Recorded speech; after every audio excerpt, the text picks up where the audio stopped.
I'm Kevin O'Connor, and welcome back to Ask This Old House, where we'll go anywhere to answer your home improvement questions. Today, I'm going to put this uneven patio back on the level.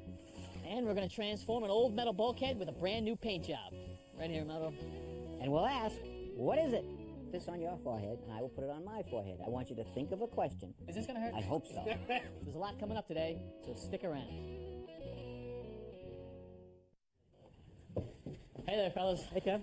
Hey guys, say hello to Mara Enrique. How you He's doing, going to be guys? doing some spray painting for us today. Hey, Moto. How are So, you? I guess we've got a homeowner who's got a bulkhead door to a basement, and it's, what, been overrun with mildew? Lots of it, Kevin. And it's after we clean it up, we're gonna use this as spray painter, and we make this bulkhead looks good again. All right, and Roger is off working on a bluestone patio today. All right, Roger, well, this is the patio my parents had installed. When it was first laid down, every stone was flush and it was level. And as you can see now, some of them have settled. Now, there's a big gap, almost an inch here. And look where it comes up against the granite. I mean, someone could actually trip on that going down the stairs. They have. Well, what I can tell you is this patio was put in 10 years ago.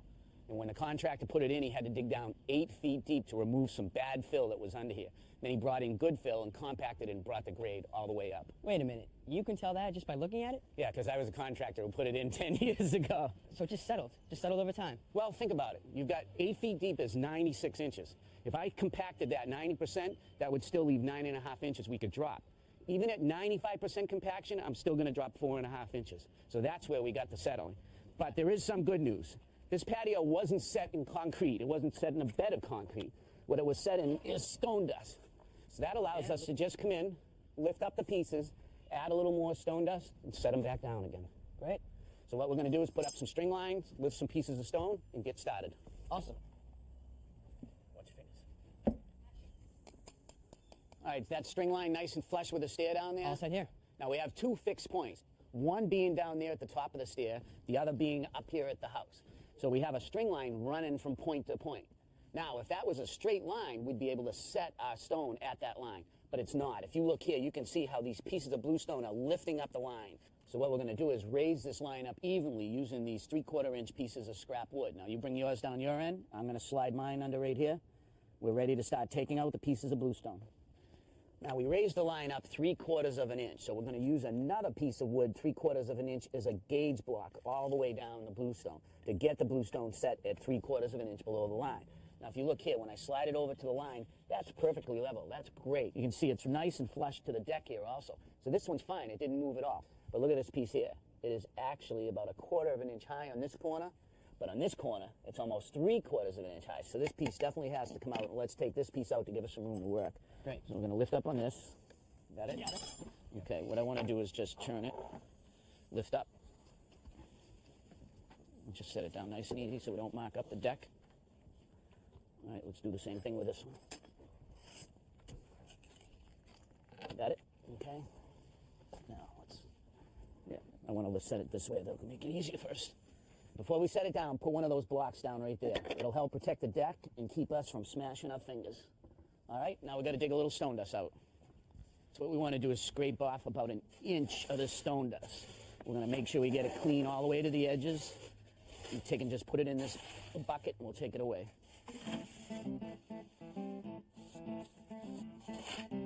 Ross, it's really important that we get all the material out of these joints. It's not stone dust at this point, it's organic material gotten into the joints.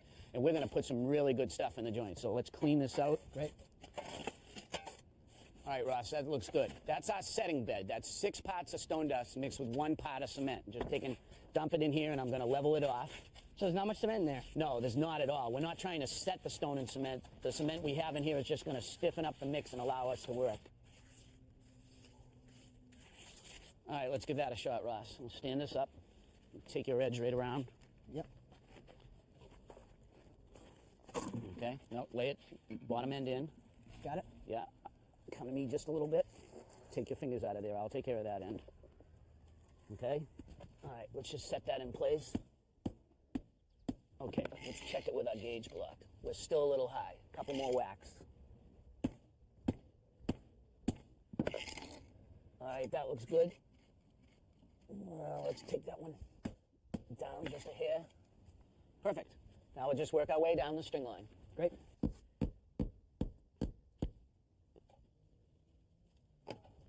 it's got to be 90 degrees, and we're working in the full sun, and our setting bed is drying out very quickly. So I'm just going to take and soak it down. I'll grab that last piece. Okay. Now I'll take and slide that right in. Okay, down to you, watch your fingers. Okay, slide the board out, let it drop right in place. Okay, that's the last piece in our first row. We still got a little work to do. Looks good. All right, let's start it on the next row. Well, we're making good progress. Now, when we originally got started, I was concerned with the compaction of the soil and things had settled. But in some places, we actually have pieces that have lifted. If you look here, that's our grade. This piece is probably an inch, inch and a half above grade. It's been pushed right out of the ground. Just like frost heaves on a highway. That's right. Every winter, the moisture gets in there, it freezes, and it lifts the patio up. In the spring, it thaws, but it never goes back down to that original position. So over the years, it just gets pushed up a little higher and higher and higher. So that's why it's lifted out of the ground. Well, you ready to put in the next piece? Let's do it. Flip it up. Set it in this edge. All right, I got it. I got it. Take it. Good. Okay. Now we've got the bluestone even with a deck and even with each other, and we're ready for the final step, and that's filling in the joints. In the past, I've used stone dust or sand, and you can get ants and weeds growing in the patio. Now I use something called polymeric sand. This is a special sand that we're going to take and spread down into the joints, and then we're going to sweep it in and water it. So what's so special about polymeric sand? When it hardens up, it'll keep water from going into these joints, and that'll help us with our freeze-thaw cycle. And it also gets so hard that it stops insects from going in there and weeds from growing. And it locks the whole patio together. Perfect. So I'll start sweeping, okay? All right. Really try to work it down in those cracks, all right? And take the broom and just kind of push down on it a little bit. If you need some more, we'll get some more. One thing about the sand, it's really important to get it off the surface of the bluestone. We don't want it sticking to that when we water it in. All right, we just want to lightly mist this. We're starting at the low point in the patio. I want you to work your way really quickly, real light, and do this whole thing in less than a minute. All right, got it. Looking good. See how it looks in the joints? We're just settled down, perfect, yeah. 1/8 of an inch in the joint. Looks great. Now you can see why we had to get all that dust off the bluestone, because it would stick just like the stuff in the joints, and we'd end up with spots on the bluestone. Okay, come on down, let's do it again. Nice, even. Keep moving. Great, it's good. Why don't you take and wash off the rest of the patio? Roger, this looks great. So much better than this morning. And a lot safer, no more tripping hazards. Thank you for your time today. Oh, I had a ball.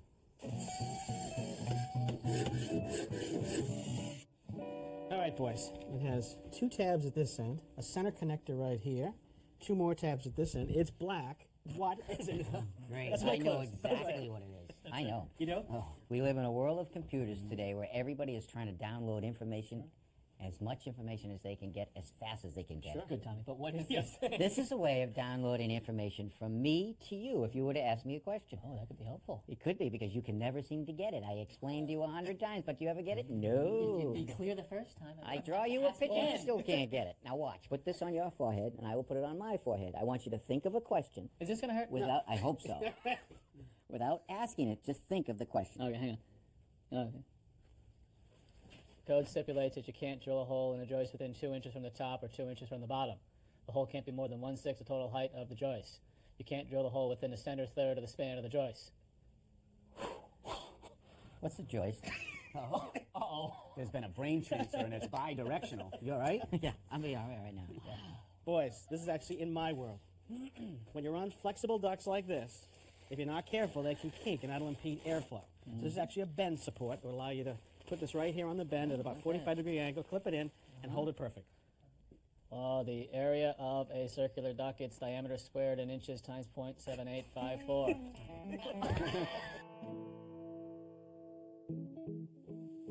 So this is our beautiful garden. We spend a ton of time out here.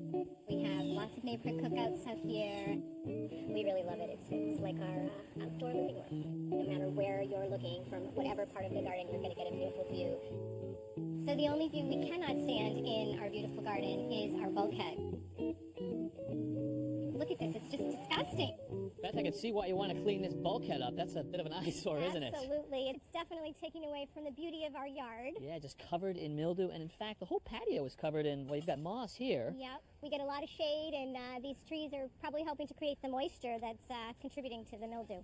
Mauro, mildew doesn't look good, but is it really affecting this metal bulkhead? It's gonna eat the paint, and by eating the paint, it's gonna get through the metal, and it's gonna put some damage in this bulkhead door. So you're saying that once the mildew gets rid of all the paint, that's when the metal gets affected? That's when the damage starts to happen. Well, what do you say we make ourselves a little room to work here? We'll get these guys out of here. Beth, were you using these to hide your bulkhead? Absolutely. Whatever we could do to detract from it, we tried. All right, Mauro, we need to get this out of here too? Oh, let's do it. Let's get that. That's right. Look at this.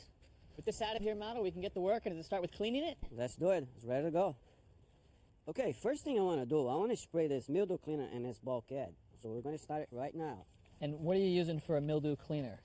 This is a totally organic mildew cleaner. So completely organic? Completely organic. It doesn't hurt the plants, doesn't hurt anything that's nearby the bulkhead door. Well, hopefully it's going to hurt the mildew.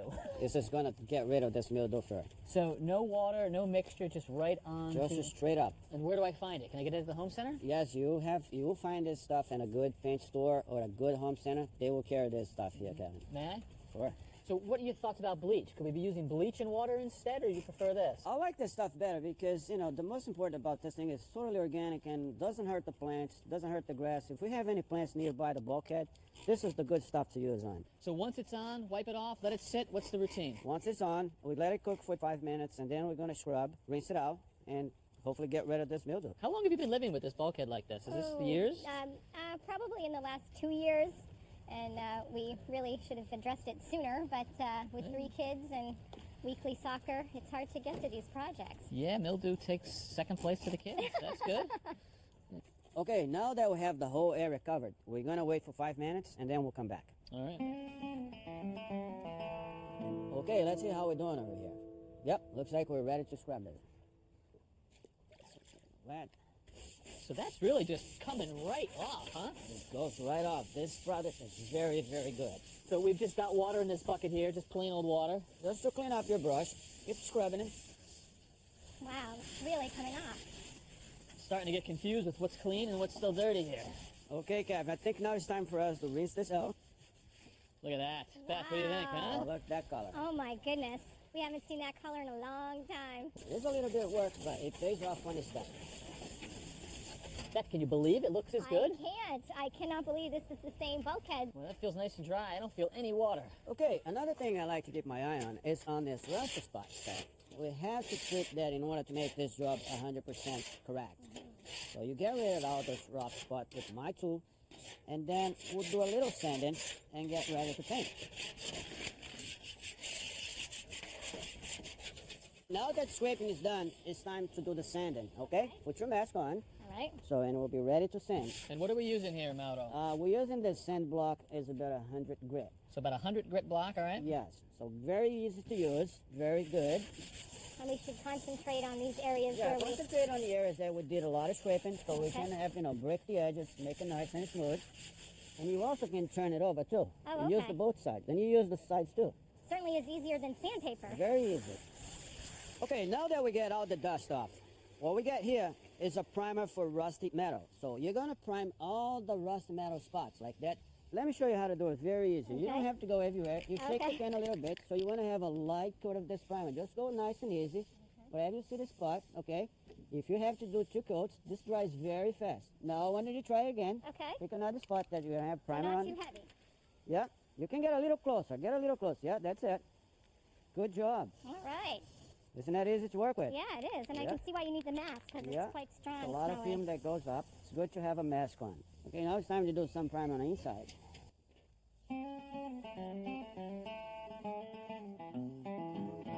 Okay, we're going to spray paint this bulkhead. But before, we have to protect the area that surrounds the ground, so we don't want to see any overspray. All right. So you've got So tarps carbon. on the ground, and we've actually got this big plastic roll for Big the house. plastic roll that will protect the house from overspraying. Yep. Now all we got to do is cut that. Yep, there we go. Okay, now we're going to unfold it. We got to make sure we got to bring this end down closer to the bulkhead.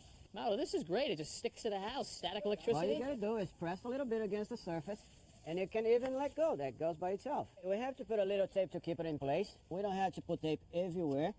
Just want to surround areas that we're going to be spraying. Okay, we're ready to spray, and we're going to use this DTM paint, which is a direct to metal. It's an acrylic paint, dries fast, and goes just perfect for our metal bucket door. All right. And we chose this green color because we were thinking maybe it would blend in better with the whole backyard. So we're gonna add this mildew preventer that will keep the mildew from coming back. Well, not that much, huh? Just that, just an ounce of prevention, literally. Not that much. 1 liter bottle treats 1 gallon. So you make sure this is all blend in, All mixed up? all mixed up, ready to go. All right, so you brought us an airless sprayer, which means that we don't have a compressor, and we can actually take the intake nozzle right here. Right in the painting can. Yeah, we're going to pump it right from the painting can, which is Yeah. great. And this is yours, but you can actually rent this from the home center, so it's pretty user-friendly. We've got the tube here for the Okay, buckets. that's the circulating. And we turn on the machine. All right, so we've got paint charged for the entire system. We can switch it Yeah. over. Now we can switch it over, flip this up, and the paint actually will go from the pump to the hose. And the machine will give you the signal when it's ready to spray. Once you stop, it's ready to go. I can feel that paint being Yeah. pumped through. When the machine stops, it's time to spray. Let's spray. All right. With this nozzle, I have my swivel that I can make this nozzle to go everywhere that I need. So for this situation, I got the nozzle on this position and on a little angle, and we're ready to go. Look at how we do. From there, we come back here. Right before your very eyes, Beth, huh? Unbelievable. So amazing. Let's go on again. Okay, Beth, now it's your turn. Okay. Get your left hand there. Your right hand goes right there to get like a firm, steady hand. Okay. Now you press the trigger, and then you gotta move all the way up. You gotta walk with the hose. Walk it on, walk it on. Now stop. Let go the trigger. Yeah, now you come back. Come back. Let go the trigger. Get it closer, get it closer. Get it closer. Good. There we go. When you get here, you let go the trigger. That's it. That's a good job. Good Okay. job. All right. It doesn't take long to get used to the machine. All right, let go. Beautiful. As I move from one side to the other, I can also pivot the nozzle on the direction that I want. So I want to go this way. So I go like this. The trick to any paint sprayer is to have steady, consistent strokes, and when you get to the end of the line, release that trigger. Well, it's been about an hour and a half, and it's just barely tacky to the touch. And now we're ready for the second coat. There we go. That's it. It's all done. All right, we'll get the tarp out of the way here and see how we did. Mara, what do you Oh, think? I think it looks pretty good. Beth, what do you think? Fantastic. What an improvement. Thank Yeah. you all so much. Well, you are welcome, You're Mara. welcome. Thank you for the hard work. No And Beth, Thank you, My Mauro. pleasure. you don't have to hide it anymore. It looks good just as it is. It looks fantastic. Nice. Time for a barbecue. Well, it's nice to see our homeowner pick up the paint sprayer and give it a try. Although watching you two work together, you can tell that a lot of experience goes into getting that technique just right. Exactly. The good experience with this gun makes a perfect finish. Here's what we do. Always start outside, steady hands, let go of the trigger, come back again, move with the gun, very important, and keep the distance from the spray area. So you're actually making sure that the distance between the nozzle and the surface is always the same. Always the same so you can have a very even finish on the whole surface. And that's why you're moving your entire body, and you're not just sort of standing in one place and pivoting your arm, because you can see the nozzle is close to the surface, now it's far away, now it's close again. Well, it's important to note also, when you bring that nozzle close to the surface, you're really laying the paint on really thick. When you pick it up, you're really not laying the paint on thick at all, so the surface is going to be blotchy. Right, okay. Hey, let me show you something. I made up a couple of paper things here so you can understand. A lot of people think that the paint comes out of the nozzle like a cone. It actually comes out like a fan, very narrow in one direction and wide in another direction. Right. So when you spray, it's very important that you keep that fan parallel to the surface, equal distance all the way. Yep. And when you paint, you will now want to come about 50% for your next row. So now you get an even layer. Then you switch it 50% again. And that's that technique that makes it so That's the perfect. technique we're going to do. It's always on the outside, steady hands, move with the gun, let go of the trigger, very important. Go back and forth. See how even that's Let go going of the on? trigger, get the 50% overspray, and here you go. All right, well, even with water in our paint gun and a little bit of paper, you can see how evenly that is actually going on right there. Thank you, Mauro. You're welcome. Or that is a lot of years of experience to get that technique. Sure is. Takes time. All right, well, if you've got questions about your house, from bulkheads to bluestone or just anything, we'd love to hear from you. So until next time, I'm Kevin O'Connor And I'm Tom Silva. for Ask This Old House. Look at the shine on that thing. Next time on Ask This Old House, we are out on the road solving your home improvement projects. This is a beautiful looking kitchen, but in the winter, it's an icebox. So I'm going to show how to install a radiant floor heating system under this wood floor. I'm going to show you how to get those perfect corners when working with drywall. I'll show you the right way and wrong way to use your wheelbarrow. And we'll ask, what is it? That's next time on Ask This Old House. If you have a question about your house or a tip you'd like to share, please let us know. Visit our website, pbs.org, for expert advice, step-by-step videos, and much more. This Old House magazine, the companion to the television series, provides advice from our experts that you've come to know. You can use your credit card to order 10 monthly issues for $10 by calling 1-800-221-5900.